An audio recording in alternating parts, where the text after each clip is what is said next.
মঙ্গলবার সাবরুম আইসিপি ও মৈত্রী সেতু পরিদর্শন করে ন্যাশনাল ডিফেন্স কলেজের এক প্রতিনিধি দল। সাবরুম আইসিপি এবং মৈত্রী সেতুর সার্বিক ব্যবস্থাপনা খতিয়ে দেখেন তারা। মঙ্গলবার সকাল 11:30টায় ন্যাশনাল ডিফেন্স কলেজের 16 সদস্যের প্রতিনিধি দল সাবরুম আইসিপি ইন্টিগ্রেটেড চেকপোস্ট ও মৈত্রী সেতু পরিদর্শনে আসেন।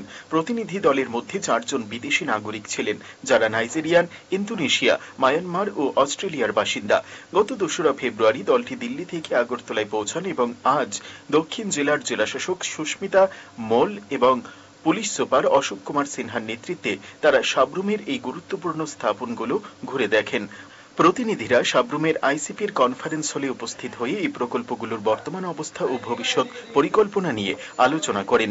এই বিষয়ে এপিআই এর ত্রিপুরা জেনারেল ম্যানেজার দেবাশিস নন্দী বলেন, ন্যাশনাল ডিফেন্স কলেজের এই প্রতিনিধি দল সাবরুম আইসিপি ও মৈত্রী সেতুর অবকাঠামো ও সৌন্দর্যায়ন দেখে সন্তুষ্ট হয়েছেন। এটি ত্রিপুরার একটি প্রত্যন্ত অঞ্চলে নির্মিত একটি গুরুত্বপূর্ণ প্রকল্প, যা ভারত বাংলাদেশ সীমান্ত বাণিজ্য সম্প্রসারণে গুরুত্বপূর্ণ ভূমিকা পালন করবে। এখন শুধু সময়ের অপেক্ষা কবে এই প্রকল্পের মাধ্যমে দুই দেশের মধ্যে কার্যক্রম শুরু হবে। আমাদের দিল্লির স্থিত যে ন্যাশনাল ডিফেন্স কলেজ আছে, সেখানে এক প্রতিনিধি দল সাবরুম ল্যান্ডপোর্ট ভিজিট করেছিল।